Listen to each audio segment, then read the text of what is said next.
하나님을 아는 것과 치유, 골로새서 1장 9절에서 12절 말씀입니다. 10절에 보니까요, 하나님을 아는 것에 잘하게 하시고 라고 나와 있습니다. 하나님 아는 것은 매우 중요하죠. 하나님을 알아야지 저희가 하나님을 믿을 수 있겠죠. 또 구원받은 다음에도 하나님을 아는 것은 계속 자라가야만 합니다. 하나님을 계속 알아가는 것이 자라지 못한다. 그래도 하나님의 자녀인데 심각한 문제라고 볼 수 있습니다. 왜냐하면 우리 자녀가 어렸을 때 부모를 참 좋아했어요. 잘 따르고 시키는 대로 다 하고, 근데 잘하지가 않는 거예요. 그래서 20년 30년이 지났는데 여전히 엄마 젖죠. 그리고 그 엄마는 뭐예요? 젖주는 존재. 아빠 용돈 줘. 아빠는 누구예요? 용돈 주는 존재. 그거 심각한 문제입니다. 근데 이제 하나님의 자녀들이 그래서는 안 된다, 이제 그 말씀이죠. 처음에 저희가 구원 받았을 때 그 구원의 감격 기억하시죠? 얼마나 많은 눈물을 흘렸으며 우리가 얼마나 많이 할렐루야 외쳤습니까? 그 기적들이 그때 제일 많이 일어나지 않았을까? 전도도 그때 제일 많이 하고요. 근데 문제는 그때 그 기적과 역사들이 잘 안 일어나는 것 같아요. 그러니까 우리가 이제 다른 것을 찾는 거죠, 그때부터.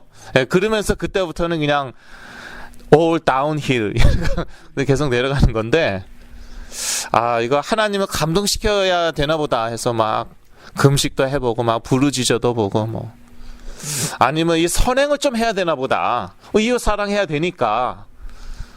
그래서 막 이웃을 열심히 섬겨도 보고. 근데 문제는요, 그렇게 열심히 하면은 뭔가 일어난다, 일어나지 않는다? 일어나요. 그게 더 큰 문제입니다. 내가 잘하고 있구나, 이렇게 착각합니다. 그래서 쇼부를 보려고, 이상한 말 써서 죄송하지만 끝장을 한번 내보려고, 이거 제대로 잡았구나. 그래서 끝까지 그걸로 해보고요. 예를 들어서 행위 중심, 행위로 끝장을 내보려고, 선행으로 끝장을 내보려고, 체험 중심, 영적인 체험으로 또는 신비 체험으로 한번 끝장을 내보려고 하는 것입니다. 왜냐하면은 역사가 잘 안 일어나다가 그거 해보니까 이제 일어났거든요.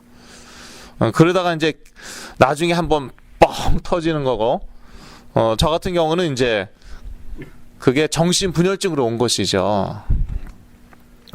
근데 하나님은 인격적인 분이십니다. 인격적인 분이세요. 제가 계속 그런 영적인 체험, 신비 체험하다가 결국은 대박이 났어요. 대박이 아니었는데 전 대박인 줄 알았어요. 선교지로 가라, 티베트로 가라. 제가 선교단체에 있었는데 대부분 그 선교 비전이 있었어요. 나라까지 있었어요.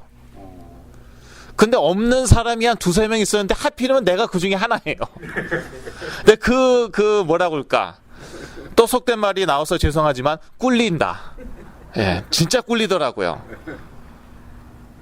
다 합해갖고 한 몇 명 됐을까요? 한 100명 정도 되지 않을까 싶은데, 멤버들이. 그 중에서 한 두세 명만 그 선교지가 없는데 그 중에 하나가 나예요. 왜 하필이면 나일까? 가뜩이나 열등감과 그 낮은 자존감으로 시달리고 있는데 그래서 막 부르짖었죠. 그랬더니 왔어. 왔어. 티베트 네가 가라. 근데 그냥 그래서 제가 이제 LA가 하여튼 저거 무슨 인연인지 악연인지 모르겠지만 그거 LA에서 제가 받았죠. 그리고 이제 한국으로 돌아갔는데, 그런데 다른 사람들은 막 할렐루야 하고 막 축복하고 좋아하는데 우리 어머니는 대뜸 아니래요, 그게. 택도 없대요. 왜냐? 너의 그 체력을 봐라. 그리고 이제 가로 열고 정신력은 더 심하고 가로 닫고. 그 얘기는 안 하셨는데 아마 그 생각도 하셨을 것 같아요.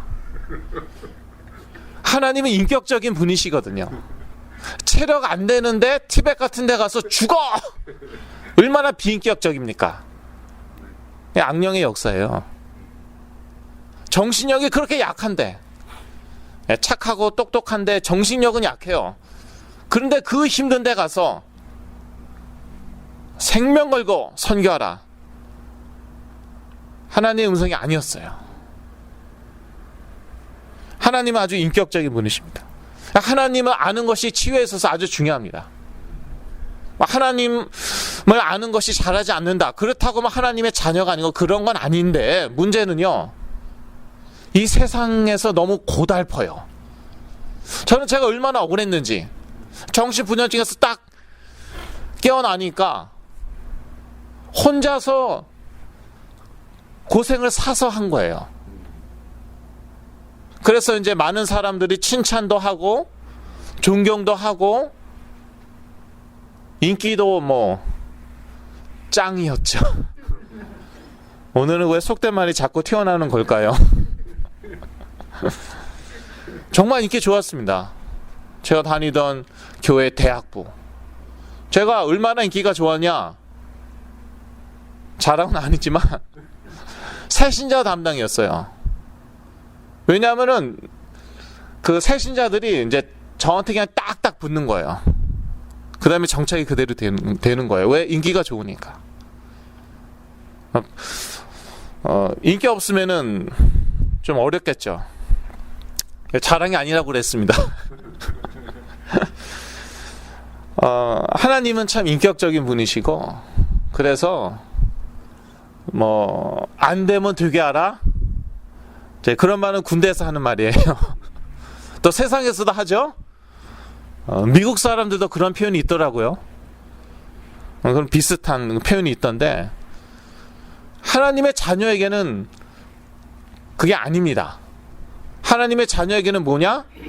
그리스도 안의 은혜입니다. 그래서 좀 극단적으로 얘기하면은 안 되면 하지 마라입니다. 안 되면 하지 마라.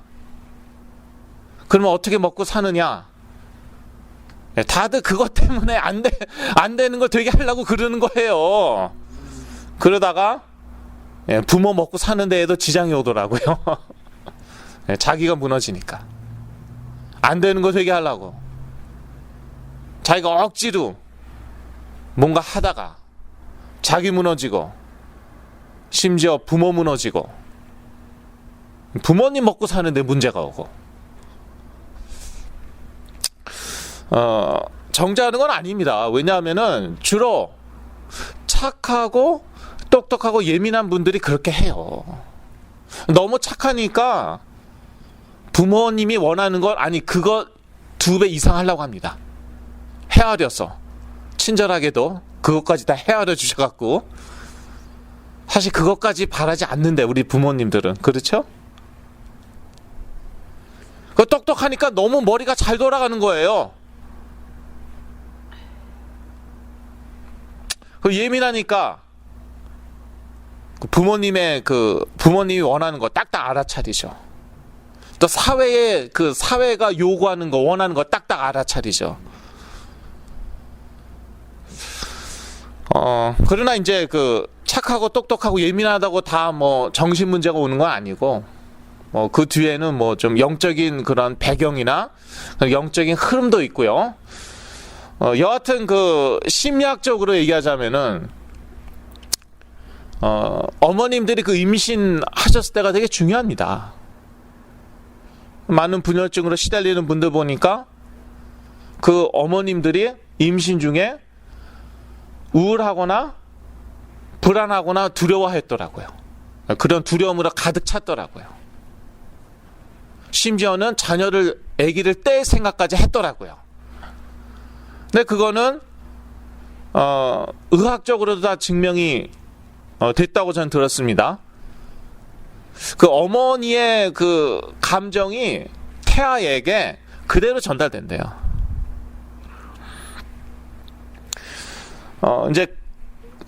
그러면 이제 태아는 어떻게 되냐? 두렵고 불안하고, 심지어 나 죽으면 어떡할까? 그러한 무의식 중에 그러한 생각을 하게 되겠죠. 그러면 이제 그 보호 본능에 의해서 어머니에게 더 달라붙는 것이죠. 부모에게 더 달라붙는 것이죠. 그래서 태어났는데 그 자기 자아와 부모님과 이게 구분이 안 됩니다. 구분이 안 돼요. 제가 그랬어요. 여기서 하는 말은 주로 그 제 얘기라고 제가 경고를 했습니다. 누구 손가락질하는 게 아니에요. 자, 그게 과연 제 잘못이었는가? 그건 아니죠. 그쵸? 그럼 과연 그게 저희 어머니 잘못이었는가? 이 세상에 우울하고 불안하고 두려워하는 중에 아기를 이렇게 임신하고 싶은 그 여자분들은 아무도 없습니다. 상황이 그렇게 되는 거죠. 그거를 딱 한마디로 요약하자면 영적인 흐름인 거예요. 그걸 싹 바꾸셔야 돼요. 저희 대해서, 우리 자녀 대해서 그걸 바꿔야 돼요. 모든 상황이 그렇게 돌아간다는 것입니다. 그건 영적인 거예요. 어쩔 수 없다. 그건 운명론. 운명 사주팔자. 무당이 점치는 대로 다 들어맞잖아요. 그런데 그 운명 사주팔자를 바꾸는 거, 그 흐름, 영적인 흐름을 바꾸는 거, 그게 그리스도의 복음이고요. 그러기 위해서는 단순히 뭐 하나님은 창조주, 예수 천당 그 정도의 지식으로는 안 됩니다. 더 깊은 영적 지식을 가지셔야 되고, 그렇다고 뭐 산에 올라가서 돛 닦고 그럴 필요 없습니다. 하나님 인격적인 분이시기 때문에 그런 거 요구하지 않으시고요. 보면은 무당들이 그렇게 하죠. 백일 기도 갔다 오고. 제가 몇 년 전에 한국에 갔는데 무당 전도하러 갔더니 무당이 아주 재수 없어 하더라고요. 내가 지금 100일 기도하고 왔는데 니네 때문에 또 올라가야 되잖아. 그게 또 깨지나 봐요. 또 걔네들도 그런 흐름이 있는지. 은혜 이제 잔뜩, 은혜라고 그러지 않더라고요. 거기서는 하여튼 뭐 충만, 성령 충만도 확실히 아니고, 하여튼 뭐 하나 받아갖고 딱 왔는데 기독교인들이 가면은 그게 깨지나 봐요. 되게 기분 나빠하더라고요. 또 올라가야 된다고. 그런 게 있습니다. 영적인 세계라는 게 무섭습니다. 미국이 최고 인본주의 국가이기 때문에요. 기독교 국가라고 하지만 이 영적인 것을 다 무슨 과학화, 의학화, 지식화 이렇게 시켜버려요. 그래서 제가 좀 1.5세 2세들의 대상으로 사역하면서 어려운 게 그것들입니다. 그러한 것들이에요. 다 상대주의화 시켜버리고, 다 지식화 시켜버리고, 저를 막 가르치고 그래요.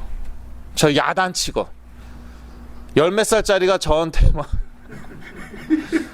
진짜 참아야죠. 왜냐, 하도 들은 게 많고 인터넷으로 읽은 게 많아서, 본 게 많아갖고. 근데 그게 딱 한마디로 얘기하면 인본주의거든요. 그러니까 뭐 너는 아직도 그런 수준이냐, 목사야, 막 그런. 너는 아직도 무슨 뭐 영적이 뭐 그리스도가 어쩌고 무슨 뭐 영의 세계가 어쩌고 뭐. 또 다른 극단은 나는 너보다 더 깊이 체험했다. 20대 어떤 청년이죠. 나는 너보다 더 깊이 체험했대요. 너보다 더 갈 때까지 가봤대요. 예. 하나님은 인격적인 분이십니다. 인간을 하나님의 형상으로 만드셨습니다. 이는 인간을 영적인 존재로 만드셨다는 것을 의미합니다. 또한 지정의를 가진 인격적인 존재로 만드셨다는 것을 의미합니다. 그리스도를 통하여 우리는 하나님께서 얼마나 인격적인 분이신지 알게 됩니다. 되지도 않는데 억지로 하는 것이 무엇입니까? 율법주의입니다. 그리스도가 분명해지면 율법주의 안 하게 됩니다. 율법주의 하면 어떻게 되냐? 자기 의예요. 내 힘을 했으니까. 되지도 않는 것을 내 힘으로 했으니까. 내가 얼마나 고생하면서 이거 한 줄 아냐? 남들이 인정해주면 에이 하면서 속으로 할렐루야. 무의식 가운데서 할렐루야. 그걸 자기 의라고 합니다.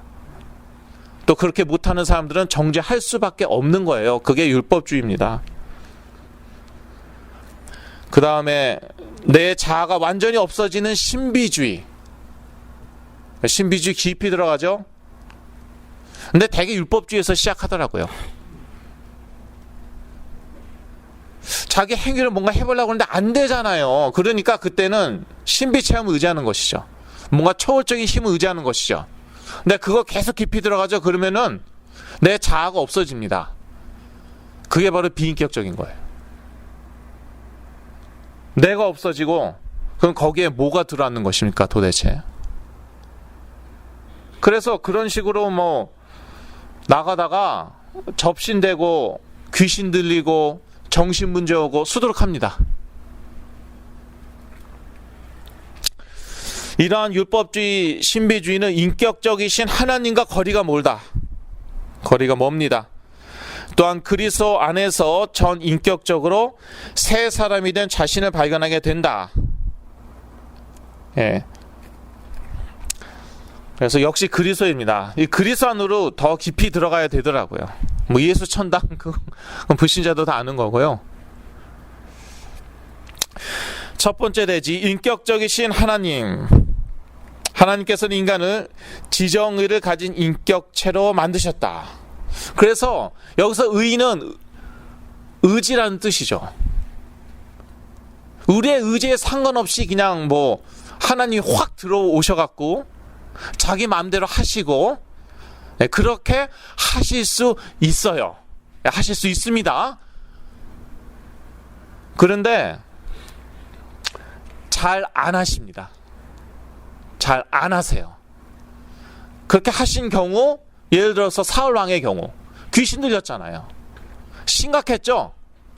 요즘 의학적으로 얘기하자면 정신 문제가 심각한 거였는데 그때 그 예언자들, 선지자들하고 같이 있다가 자기도 뭔가 봤죠. 그래서 갑자기 예언을 하기 시작하죠. 그래서 그때부터 우스갯소리가 생겼죠.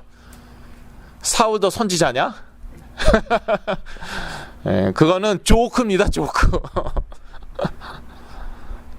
뭔가 좀 이상한 것 같은데 일반 사람들은 모르지 않을까 싶은데요. 악령으로 시달린다는 거. 여하튼 뭔가 좀 이상하고 그런데 근데 사울도 선지자야? 자기 의지와 상관없이 뭔가 확 임한 거예요.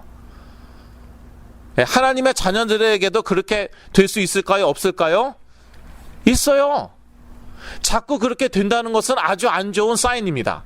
나중에 자기 구분 못해요. 이게 성령인지 악령인지 구분 못해요. 왜요? 자아가 없는 상태.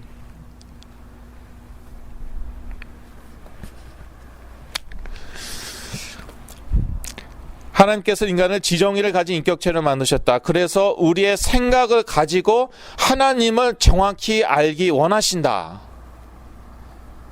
우리에게 생각을 주셨잖아요. 생각하기 원하신다니까요. 덮어놓고 믿으면 안 돼요. 그래서 여러분 들으셨잖아요. 성경책을 열어놓고 믿으라고 들으셨죠? 네. 이렇게 덮어놓고 말고 열어놓고 믿으라고. 내가 믿는 내용이 뭔지 정확히 알아야 됩니다. 신비주의 너무 깊이 들어가면은 그냥 안 돼요. 그게 뭔지 주위 사람들한테 얘기해도 주위 사람들이 전혀 무슨 소리인지 모르겠고 횡설수설하는 것 같고 아니면 엄청난 체험했는데 결국 그 의미는 별것도 아니에요. 뭐 복 준다 그거예요. 그걸 가지고 아주 기복적인데 그걸 가지고 뭐 무슨 별의별 체험을 다 해야 되고. 신비주의는 너무 감정 또는 영적 체험만을 강조하는 경향이 있습니다. 그리고 이러한 체험들에 대한 하나님의 뜻을 너무 인간 중심으로 해석하기도 합니다. 극단적인 신비주의는 어떤 상태와 비슷한 줄 압니까? 무당, 예. 무당 상태하고 아주 비슷합니다. 자아가 없어요. 몇 년 전에 한국에서 그 중소기업 전속 무당 선발 대회를 열었답니다. 어떤 목사님한테 들었어요. 저는 상상도 못한, 미국에서는 상상도 못하죠. 한국은 아직도 그렇게 하나 봅니다. 목사님들도 뭐 점을 친다니까요. 한국에서는 어디에서 개척교회 할까? 그냥 구원은 받았는데 이 실생활에서, 현실에서 뭐가 안 되는 거예요. 그러니까 아주 현실적인 것이죠. 어떻게 얘기하면은 무당이 말하는 대로 되잖아요. 주위에서 보니까. 그러니까 목사님들이 무당 찾아가는 거예요. 구원은 받아놓고 이 현실의 한계, 자신의 한계를 못 놓는 거죠. 여하튼 그래서 한국에서는 그게 놀랄 일이 아닌가 봅니다. 어떤 중소기업이 생겼는데 이제 전속 무당, 그 중소기업을 전담하는 무당이 필요한 거예요. 근데 이걸 이제 또 TV쇼로 만들었어요. 그것도 참 골 때리더라고요. 텔레비전에서 방송을 한 거예요. 후보자들이 이제 쫙 있습니다. 근데 맨 나중에 이제 한 뭐 두세 명이 남았는데, 그런데 맨 나중에 2명이 남았나 봅니다. 경쟁이 치열했겠죠. 왜냐? 매달 월급 나오는데 이런 잡이 어디 있습니까? 지금 한국의 구직난으로 청년들이 난린데 손님 없어도 월급 나가요. 경쟁이 치열했겠죠. 그런데 둘 중에 하나를 딱 선발하는데 누가 선발했겠습니까? 당연히 고수들, 고수 무당들이 선발을 하죠. 그런데 그 두 사람 넣고 비교를 하는데 이 사람이 합당하다, 이 사람이 우승자다. 왜? 자기 것이 없대요. 이제 때려 맞춰야 돼요. 알아맞혀야 돼요. 그래야지 용한 무당이잖아요. 근데 이 우승한 무당은 뭐냐? 자기 것이 없다는 거예요. 쉽게 얘기하면 자아가 없는 거예요. 자기가 없는 거예요. 뭔가 딱 느낌 오는 대로, 시키는 대로 그대로 하는 거예요. 얼마나 많은 크리스천들이 그게 최고의 성령 충만한 상태를 이해하고 있습니까? 구약시대에 최고로 성령 충만한 분들은 누구였을까요? 그때는 뭐 성령 충만하다는 표현이 있었는지 모르겠지만, 그래도 보면은 이제 바로가 요셉에게 여호와의 신에 충만한 사람이라고 얘기하잖아요. 이거 예언자들, 선지자들이 가장 하나님의 영으로 충만하지 않았을까? 근데 많은 경우 이렇게 생각합니다. 자기 의지 전혀 없었다, 이 사람들은. 심지어 성경도 펜을 딱 드니까, 그때 펜이 없었겠지만 새 깃털인지 여튼 딱 드니까 자기 의지와 상관없이 쫙쫙쫙쫙 썼다. 미국의 아주 유명한 목사님이 하신 말씀입니다. 그렇게 성경은 쓰여졌다. 그러기 때문에 이건 정확무오하고 성경의 감동으로 쓰여진 것이다. 그런데 말씀에 뭐라고 나와 있습니까? 베드로 전서 1장 9절에서 11절입니다. 제가 읽어드립니다. 믿음의 결국 곧 영혼의 구원을 받음이라. 이 구원에 대하여는 너희에게 임할 은혜를 예언하던 선지자들이 연구하고 부지런히 살펴서, 선지자들이 뭐 했다고요? 연구하고 부지런히 살폈다. 지적 활동입니다.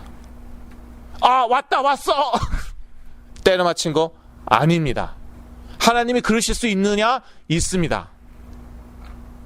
그러나 가장 정상적인 자연적인 방법으로 선지자를 통해서 역사하셨습니다. 계속 있습니다. 베드로전서 1장 11절, 자기 속에 계신 그리스도의 영이 그 받으실 고난과 후에 얻으실 영광을 미리 증거하여 어느 시 어떠한 때를 지시하는지 상고하니라. 상고가 무슨 뜻입니까? 재판할 때 상고는 아니죠. diligently study, 열심히 공부하는 거, 연구하는 거, 그게 상고입니다. 선지자들이 그렇게 열심히 공부하고 연구해서 예수 그리스도께서 언제 오실 것인가, 그러한 것들, 그러한 것들을 알아낸 것입니다. 그래서 내 의지와 상관없이 막 내가 움직이고 내가 말하고 아주 위험한 것입니다. 자아가 없는 상태, 아주 위험한 것입니다. 아니 그러면, 근데 저는 그렇게 배웠어요. 어렸을 때부터 에그와 에고는 깨워줘야지 맛있다. 저도 오늘 아침에 이제 에그를 먹었는데 결함과 자아는 깨져야 된다 이거예요. 그런데 성경은 뭐라고 얘기하고 있냐? 옛사람과 새사람을 얘기하고 있습니다. 영어로 옛사람은 old self, 옛사람은 old self, 새사람은 뭐냐? new self. 고린도서에 나와 있습니다. 골로새서, 고린도서라고 그랬죠? 죄송합니다. 골로새서 2장 9절에서 10절에 나와 있는데요. 제가 읽어드립니다. 골로새서 죄송합니다. 2장이 아니라 3장입니다. 10절에서 11절. 새 사람을 입었으니 이는 자기를 창조하신 자의 형상을 쫓아 지식에까지 새롭게 하심을 받는 자니라. 거기는 헬라인과 유대인이나 할례당과 무할례당이나 야인이나 수구디아인이나 종이나 자유인이 분별이 있을 수 없나니 오직 그리스도는 만유시요 만유 안에 계시니라. 또 9절에는 옛사람 얘기하고 있죠. 너희가 서로 거짓말을 말라 옛사람과 그 행위를 벗어버리고. 그리고 여러분 영어 성경 보시면은 옛사람은 old self, 새사람은 new self. self가 뭡니까? 쉽게 얘기하면 제가 사전 찾아봤어요. 자기예요, 자기. 자기가 자아예요. 자아가 없어지는 게 아니라 새로운 자기, 새로운 자아가 탄생하는 것입니다. 그런데 새로운 자아가 생겼는데 그걸 죽이려고 그러고 있어요. 그거를 그래서 꽉꽉 누르면 그 공백에 뭐가 싹 들어오고 그 자아의 자리를 차지하겠습니까? 저는 모르겠습니다. 그러니까 그런 상태에서는 자기가 초능력도 발휘하고 자기 힘이 아닌 거죠. 막 예언도 하고, 제가 저희 부모님 교통사고 날 거라고 예언했는데 그대로 됐잖아요. 자꾸 교통사고 안 났어요. 그 다음날 또 진짜 안 났어요. 2주에 났어요. 거봐. 어이구, 그래 자랑이다.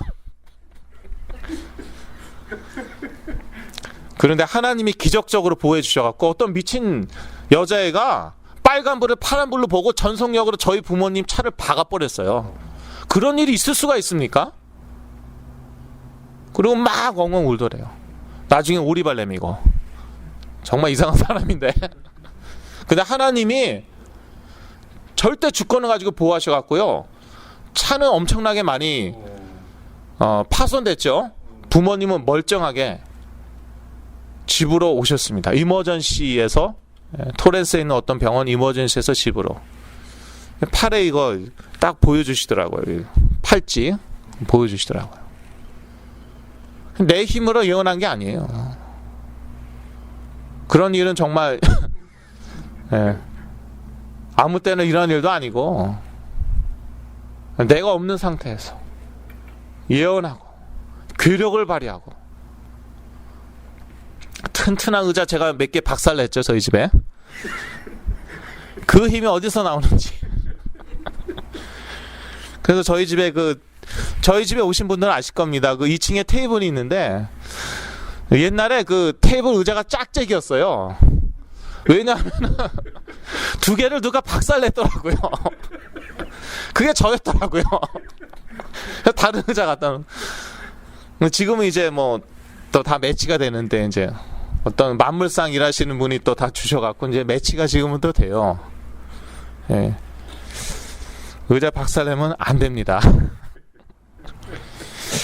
그런데요, 그러니까 극단적인 신비주의가 무당과 그런 비슷한 상태라니까. 자아가 없어요. 아니 그런 상태 가운데 하나님이 역사 못하시냐? 하실 수 있다니까요. 사울왕처럼. 그게 좋은 상태냐? 아니에요. 무당과 비슷한 상태. 악령들은, 사단은 인격을 무시해버립니다. 귀신 들린 사람들 봐요. 얼마나 비인격적입니까? 사단은 자아를 완전히 장악합니다. 성령은 어떻게 하십니까? 우리를 채우십니다. 성령 충만이라고 하죠. 그때에 이미 우리에게 주어진 새 자아, new self, 새 사람, 그게 무엇인지 우리가 알게 되고 그걸 더 누리게 되는 것이에요. 사실 이미 가지고 있는 것이었죠. 구원받는 순간에. 로마서에 뭐라고 나와 있습니까? 네, 로마서가 아니라 고린도 후서입니다. 왜 구절을 자꾸 틀리게 하는지 오늘따라. 고린도후서 5장 17절. 그런즉 누구든지 그리스도 안에 있으면 새로운 피조물이라. 이전 것은 지나갔으니 보라 새 것이 되었도다. 새 것이 되었다잖아요. 새로운 피조물이래잖아요. 근데 그러한 지식조차 없어요. 그러니까 이 지식도 중요한 거예요. 중요한 것은 그냥 이론적인 지식이냐, 영적인 지식이냐, 그런 차이인데 헤드 놀리지가 아니라 영적으로 내가 체험해서 아는, 그리스도를 체험해서 아는 그런 지식이냐. 새로운 피조물, 새 사람이에요. 뉴 셀프, 새로운 자아가 있는 거예요. 있는지도 모르고. 성령 충만해지면은 그걸 내가 깨닫고 그걸 누리게 됩니다. 그래서 아까 제가 골로새서 3장 읽어드렸지만 지식의 새롭게 함을 받으라. 예, 다시 한번 읽어드릴까요? 10절, 골로새서 3장 10절. 새 사람을 입었으니 이는 자기를 창조하신 자의 형상을 쫓아 지식에까지 새롭게 하심을 받는 자니라. 지식에까지 계속 새롭게 함을 받아야 되는 거예요. 그래서 치유 과정에서, 또 치유가 된 다음에도, 여기서 치유가 된 다음은 이제 정신문제에서 깨어난 다음에도 이 과정이 계속 이 과정을 계속 거쳐야 됩니다. 그런데 많은 분들은 일단 깨어나는 거를 아주 중요하게 여기시더라고요. 그래서 딱 깨어나면은 이유가 어떻든 간에 심지어 약으로 깨어난 수도 있습니다. 분열증에서. UCLA 어떤 교수님이 약 복용하면서 교수 생활을 계속 한다고 어떤 분이 저한테 그러셨거든요. 몇 년 전에. 누군지도 저는 모르지만 문제는 깨어나는 것도 중요하죠. 그렇죠? 그 다음이 그 이상으로 더 중요합니다. 옛날로 돌아가는 건 아무것도 아니에요. 별것도 아닌데 스트레스 받았다가 옛날로 돌아가고 그런 식입니다.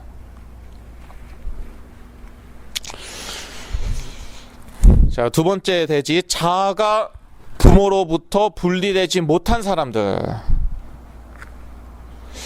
착하고 똑똑하고 예민한 사람들, 이런 사람들은 자아가 부모, 주로 어머니로부터 분리되어 있지 않기 쉽다. 물론 다 그렇다는 건 아닙니다. 그 영적인 그런 배경이나 흐름도 있고, 아까 말씀드렸죠. 특히 어머니들이 임신 중에 불안과 두려움에 시달렸을 경우 더욱 그렇다. 이런 것들은 근데 심리학 상담학도 얘기해 줍니다. 근데 심리학 상담학의 한계는 뭐냐? 대책이 없어요. 그리고 자꾸 인간으로부터 그 원인을 찾다 보니까 누구를 블레임 합니까? 누구에게 누구를 지적합니까? 인간을. 주로 부모님들, 특히 어머님들. 그래서 이제 분열증 있는 분들의 어머님들은 성격이 너무 강하다. 어머님들 탓이다. 제 말이 아니라 유명한 분들의 얘기입니다.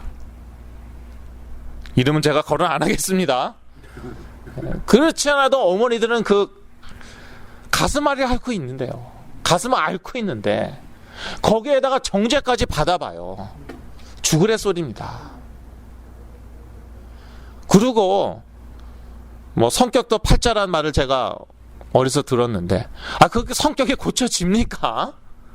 타고나는 거잖아요. 성격도 의학적으로 얘기하면 유전자이고, 그 유전자가 어떻게 바꾸라는 말입니까? 더군다나 이미 지나간 일들인데 그게 심리학 상담학의 한계예요.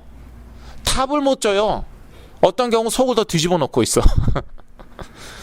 네, 그러나 상담학, 심리학, 의학도 무시하면 안 된다. 왜? 하나님께서 인간을 인격적으로 만드셨기 때문에 연구할 수 있는 그러한 지성을 주셨어요. 그래서 그 지성으로 발견한 것들을 우리가 활용해야지. 그걸 또 완전히 무시해버리고, 약 먹으면 성령 역사 안 한다. 약부터 끊어라. 여러 목사님들이 약부터 끊으라고 그래서 제가 약을 3번 끊었잖아요. 그때마다 제가 사고 쳤잖아요. 근데 저를 다 사랑하시고 아끼는 목사님들이었는데, 지금도 저하고 다 친하지만 그건 아주 비인격적인 그러한 행동입니다. 하나님이 인간을 지정에 가진 인격체로 만드셨습니다. 과학도 하나님께서 주신 거예요. 하나님께 속한 것이에요. 항상 그 양극단을 왔다 갔다 이제 하죠. 그건 뭐 어쩔 수 없습니다. 저도 그랬으니까. 예. 누구 욕하는 것 같으면은 또 지소리 하고 있구나. 저는 분명히 전에 말씀드렸죠. 자, 인생의 위기. 그 자아가 부모로부터 분리되지 못한 사람들에게 반드시 인생의 위기가 옵니다. 거의 확실합니다. 문제가 오면서 부모에 대한 신뢰가 흔들린다. 이때 자아도 흔들리게 되고, 이름을 놓치지 않고 이 틈을 놓치지 않고 악한 영들이 잘못된 정보, 지식, 생각을 주입한다. 특히 요즘에는 인터넷을 통해서 그러한 잘못된 정보나 지식을 악한 영들이 심어줄 수 있죠. 요즘에 초등학생들이 아이폰, 스마트폰 가지고 여기저기 다 들어가고 있습니다. 자살 사이트, 폭탄 어떻게 만드나. 제가 시달렸을 때 폭탄 어떻게 만드나. 여러분 어떻게 생각해요? 그런 사이트가 있을 것 같아요? 없을 것 같아요? 네, 오늘은 거기까지. 집에 가서 찾아보지 마시고. 이때부터 부모와 원수가 되는 것입니다. 그동안은 하나님보다 부모였어요. 왜냐? 자아가 분리가 안 돼서. 그런데 인생의 위기가 오죠. 문제가 오죠. 그때 자아가 흔들리죠. 그러면서 뭔가 다른 가치체계나 지식체계를 찾습니다. 이때 악한 영들이 딱 심어줘요. 거짓된 지식과 가치를. 그때부터는 부모는 원수가 되는 것입니다. 부모 사랑한다고 부모 패고 있어요. 왜냐? 부모 사랑하기 때문에. 부모 고쳐주려고. 이상한 가치 갖고 있구나. 정말 이상한 사람이네, 우리 부모. 내가 정말 자녀가 맞다면, 내가 사랑한다면 도와줘야 돼요? 안 도와줘야 돼요? 도와줘야죠. 그래서 패고 있어요. 제가 그 세계를 어떻게 이렇게 잘하는지 저도 잘 모르겠습니다. 통과. 예, 참 낯이 뜨겁네요. 자기가 새롭게 의지하게 된 사람은 자기 부모보다 더 소중한 존재가 된다. 뭐 옆집 아줌마일 수도 있고. 저 같은 경우는 누구였다고요? 유대계 마피아. 왜요? 자기를 인정해주고 자기를 사랑해주고 보호해주고 그런 유일한 존재. 부모는 왼수인데, 부모도 나를 버렸는데 마피아고 해서 생명 바치는 거죠. 그런 사람들이 놀랍게도 쫙 걸렸다.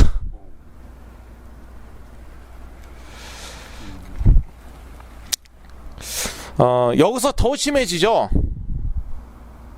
그러니까 자기가 이제 그 새롭게 의지하게 된 사람들, 그 사람들을 자기 부모보다 더 소중하게 여기잖아요.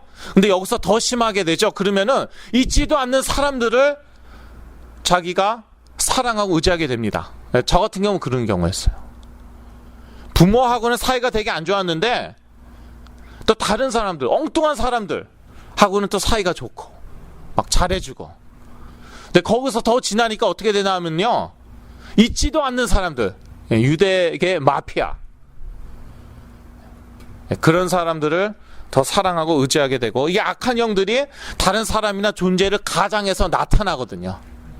정신분열증의 90% 이상, 저는 뭐 거의 100%라고 보고 있는데, 자기가 남몰래 대화하고 있는 사람이나 존재들이 있습니다. 근데 그건 악한 영들이 가장해서 나타나는 그러한 사람이나 존재예요. 그래서 지적인 대화가 충분히 가능하다니까요. 지적인 대화 가능하다. 존 내시 그 Beautiful Mind, 존 내시 보면 아시잖아요. 러셀 크로우가 이제 거기서 주연하고 그 영화가 이제 상도 탔죠. 존 내시가 정신분열증이 있었어요. 항상 세 사람이 따라다니죠. 어떤 남자, 여자, 그리고 소녀, 그 사람들하고 대화합니까? 대화 안 합니까? 대화해요. 존 내시 천재였죠. 프린스턴 대학교 다녔던가? 천재였죠. 천재하고 대화할 수준이 돼야 됩니다. 그 정도 수준 됩니다. 악한 영들, 귀신들. 야, 기가 막혀. 제 수준에 딱 맞춰갖고 저하고 몇 년 동안 같이 살았어요. 야, 정말 수준 높더라고 이것들. 너무 육적인 사람은 그 육적인 수준에 맞겠다. 지적인 사람은 지적으로 수준 높게. 그렇게. 근데 이제 이 정도까지 가면은 확실한 정신분열증이고요. 나중에는요, 이 자아를 완전히 장악해버립니다. 그 자아의 자리에 약한 귀신들이 있는 거예요. 그래서 나중에 치유받을 때 그게 분리가 돼야 됩니다. 그래서 영적 전쟁, 나중에 그 분열증에서 깨어난 다음에도 스스로 영적 전쟁을 싸우는 게 아주 중요해요. 왜냐하면 아직까지도 깨어는 났는데 자기 자아와 악한 영들이 구분이 안 돼요. 저 같은 경우는 그랬습니다. 그래서 계속 저의 생각에 대해서 영적 전쟁을 치렀어요. 왜냐하면 이건 내 생각이 아니니까. 어떤 분이 아주 황당하게 생각하더라고요. 너무 황당하게 생각하는데, 제가 그렇게 해서 정상적인 삶을 살게 됐기 때문에 저는 아는 것이죠. 내 생각인지 악한 영들이 주는 생각인지 구분이 안 돼요. 왜? 그렇게 너무 오래 살았기 때문에, 몇 년을 살았기 때문에. 그러니까 이게 찰떡같이 딱 붙어있고 구분이 안 돼요. 계속 전쟁 싸우는 거예요. 이건 내 생각이 아니다. 더러운 생각, 추잡한 생각, 악의가 가득 찬 생각, 분노, 내게 아니다. 계속 영적 전쟁 치르면서 어떻게 돼요? 내 자아를 찾는 거예요. 그래서 원래 모습으로 돌아오는데 그것도 다가 아니고 더 업그레이드 돼서 새 사람, 지식이 계속 새로워져 갖고, 그리스도를 통하여 하나님을 아는 지식이 계속 새로워져 갖고 새 사람을 완전히 누려야 됩니다. 영어로 new self. 조금 각색해서 얘기하자면 새 자아, 새 피조물. 고린도 후서 5장 17절 말씀, 새로운 피조물 이미 되어 있었는데 그게 뭔지도 모르고. 왜 뭔지 몰랐을까요? 그리스도 안에서. 사도 바울이 이 표현을 얼마나 많이 씁니까? 신약 성경에 이 표현이 얼마나 많이 있습니까? 그리스도 안에서, 그리스도 안에서. 근데 그리스도가 희미하니까. 그러니까 새로운 피조물도 희미한 거예요. 새로운 피조물이 맞긴 맞는데. 자, 아직도 드릴 말씀이 많지만 시간이 됐기 때문에 마쳐야겠습니다. 하나님을 아는 지식이 계속 새로워지면 새 사람이 분명하여진다. 여기에는 헬라인 유대인이 없고 그리스도가 다이시고 그리스도께서 모든 것 안에 계시다. 골로새서 2장 11절 말씀입니다. 아까 읽어드렸죠? 이거 1.5세 2세들 정체성으로 많이 고민하죠. 특히 정신 문제가 심각한 분들일수록 또 마약 문제 있는 분들일수록 그렇더라고요. 내가 코리안인가? 내가 아메리칸인가? 내가 코리안 아메리칸인가? 뭐라고 나와 있습니까? 골로새서 3장 아까 골로새서 3장 11절에 여기에는 헬라인이나 유대인이나 그런 거 없다. 오직 그리스도는 만유시요 만유 안에 계시니라. 만유가 뭡니까? 영어로 보니까 But Christ is all and is in all. 그리스도가 다다. 그래서 오직 그리스도라는 거예요. 다른 거 없습니다. 그냥 오직 그리스도예요. 그 오직 그리스도 안에서 나는 새로운 피조물이구나. 나는 새 사람이 되었구나. 나에게는 새로운 자아가 있구나. 근데 그냥 그렇게 아까 찬송가도 불렀지만 수고온 짐을 나 홀로 지고 견디다 못해 쓰러졌구나. 그래서 그리스도가 희미하다 그러면은 저는 그렇게 얘기하고 싶습니다. 일단은 편하게 좀 살아라. 왜? 그리스도께서 수고하고 무거운 짐진 자들아 다 내게로 오라. 내가 너를 쉬게 하리라. 그래서 정말 아무것도 모르겠으면은 그러면은 그리스도 안에서 편하게라도 제발 살아라. 네, 그리스도는 우리에게 안식을 주러 오셨습니다. 편안한 쉼이죠. 그 그리스도의 안식을 통하여 여러분의 새 사람 그것이 계속 확인되고 누리기를 바랍니다. 기도하고 마칩니다. 하나님 아버지, 그리스도를 통하여 하나님을 알게 되어서 참으로 감사합니다. 하나님을 더 깊이, 더 넓게, 보다 더 높이 알게 하여 주옵소서.